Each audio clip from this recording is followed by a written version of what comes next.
प्रयास करिएगा जीवन में एक बार बन सके,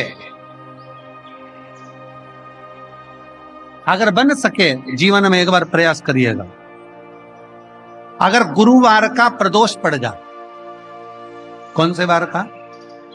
गुरुवार का प्रदोष पड़ जाए, बृहस्पतिवार का यदि प्रदोष पड़ जाए तो प्रदोष के दिन, प्रदोष काल में, प्रदोष के दिन, प्रदोष काल में किसी शिवालय में जाएं, शंकर के मंदिर में जाएं, एक ही दिए के अंदर एक फूल बाती, कैसी बाती है?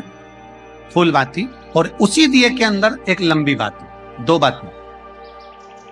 कौन सी बाती हैं? जम के बोलो जरा। एक फूल बाती, एक लंबी बाती, दो बाती। एक ही दिए के अंदर फूल बाती, लंबी बाती दोनों रख लें। थोड़ा सा घृत की बातियां, तेल की बाती नहीं, घी की बाती रखें, और दोनों बातियां उसमें रखकर 3 बेलपत्र भगवान शंकर के मंदिर में लेकर जाएं। दिए को भी प्रज्वलित नहीं करना है।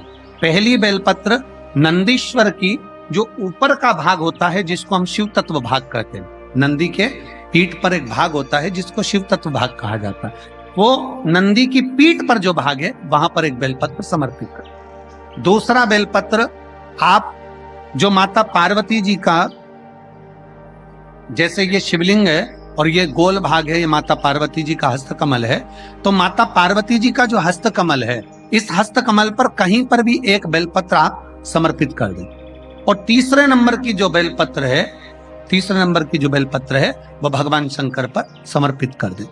जो दिया आप लेकर गए हो मंदिर में, उसी दिए को नंदी और महादेव, इन दोनों को दर्शन कराते हुए अगर मंदिर के अंदर लगाने दें दिया तो ठीक है, ना लगाने दें तो दीप को बीच में बस स्पर्श कराकर, भले बाहर जाकर लगा दो, पर प्रयास करो वो दीप, वैसे तो बीच में नंदी और शिव के मध्य में वो दिया स्पर्श होना चाहिए।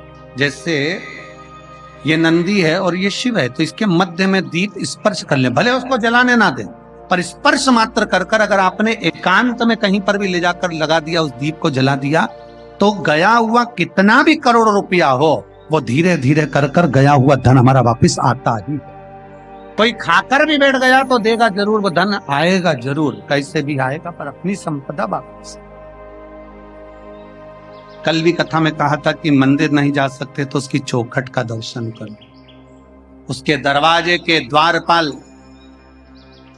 वीरभद्र मणिभद्र और उसके चौखट पर बैठी है भाग्य देवी। शिव महापुराण की कथा कहती है, जो शंकर भगवान के, आप कभी अगर मौका लगे तो प्रयास करा करो कि शंकर के शिवालय में जब आप प्रवेश करें, शंकर भगवान के शिवालय में जब आप जल चढ़ाने के लिए जाएं, तो वहां जो मुख्य जो गर्भगृह की जो चौखट होती है, गर्भगृह की जो चौखट होती है, प्रयास करना चाहिए कि उस गर्भगृह की चौखट को प्रणाम करना चाहिए। और प्रयास ये भी करो कि गर्भगृह की जो चौखट होती है उस पर लात न रखते हुए आप उस चौखट को लांघने का प्रयास करा करो,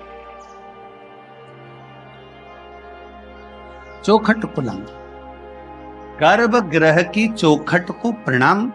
अगर आपने दूर से भी शिखर का दर्शन करा है, आप दूर खड़े हो और आपको बाबा विश्वनाथ का दर्शन नहीं हो रहा है, आप दूर खड़े हो आपको महाकाल राजा का दर्शन नहीं हो रहा है, आप दूर खड़े हो आपको ओमकारेश्वर बाबा का दर्शन नहीं हो रहा है, आप दूर खड़े हो आपको भीमा शंकर बाबा का दर्शन नहीं हो रहा है, आप बहुत दूर खड़े हो और मान लो आपको केदारेश्वर बाबा का दर्शन अंदर नहीं हो रहा है, बहुत लंबी लाइन में खड़े हो, तो बाबा की चौखट का अगर दर्शन कर लेते हो, उस पर ध्यान भी लगा लेते हो, तो भाग्य पलट कर ही रहता, भाग्य पलटता ही है। स्मरण किया होगा कि ये शिव महापुराण में पहले वर्णन करा है कि शंकर जी पे चढ़ा हुआ जल लाकर अपने दरवाजे की चौखट पर छींटो। सुना था कि नहीं सुना था? जम के बोलो जरा, सबने सुना था ना कि अपने दरवाजे की चौखट पर छींटो, अपने दरवाजे के अंतर्गत छींटो। उसका कारण क्या था? उसका केवल एक कारण है कि भगवान शंकर पर चढ़ा हुआ जल अगर थोड़ी सी भी रज लगकर आ गई भगवान शिव का चढ़ा हुआ जल अगर हमारी चौखट पर, दुकान पर आकर अगर छिटक दिया तो कुबेर का भंडार मेरा महादेव भर ही देते। शंकर भगवान तुझे ना हार देंगे ना अंगूठी देंगे, पर शंकर भगवान तेरी किस्मत पलट देंगे।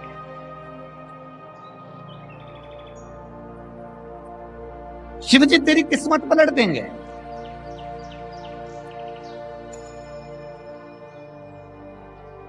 देवता भाग्य लिखते हैं और महादेव भाग्य पलट देते। देवता भाग्य लिखते हैं, तुम्हारी किस्मत में लिख दिया कि तुम्हें यह तकलीफ है, तुम्हारी किस्मत में लिख दिया ये दुख है, तुम्हारी किस्मत में लिख दिया ये बीमारी है, तुम्हारी किस्मत में लिख दिया ये कष्ट है, तुम्हारी किस्मत में लिख दिया तुझे ऐसा करना है। ये तुम्हारा भाग्य लिखा वो देवताओं ने लिख दिया, विधाता ने लिख दिया, पर विधाता का लिखा भी कोई पलट सकता है। मार्कंडेय भगवान को उम्र थोड़ी सी मिली थी, पर शिव की आराधना करने से उम्र बढ़ गई।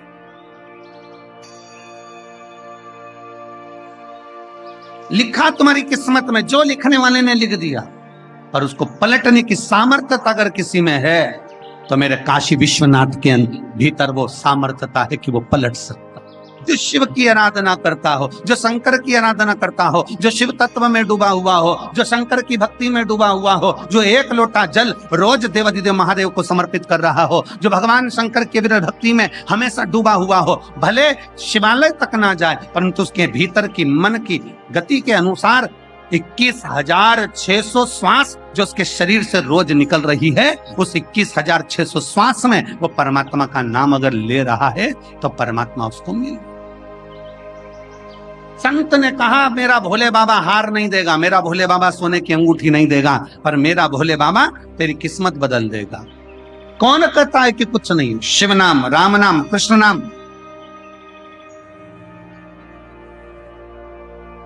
भगवान का नाम जाप, ये मूल है। अपन बोलते हैं ना माला माल, बोलो जम के बोलो जरा एक बार, जम के बोलो, जम के माला माल। अपन बोलते हैं माला माल। माला माल बनने में जब आप लिखोगे तो माला माल लिखोगे तो इसमें पहला शब्द क्या आया? जम के बोलो माला। फिर क्या आया? माल। इसमें माल पहले तो नहीं आया ना, पहले क्या आया है? माला, फिर माल। अर्थात शिव पुराण कथा कहती है जिसने भगवान की माला जपना प्रारंभ कर दी, एक दिन वो माला माल बन ही जाए। माला पहले है, माल बाद में है। पहले जपना है, भजना है, उसको पुकारना।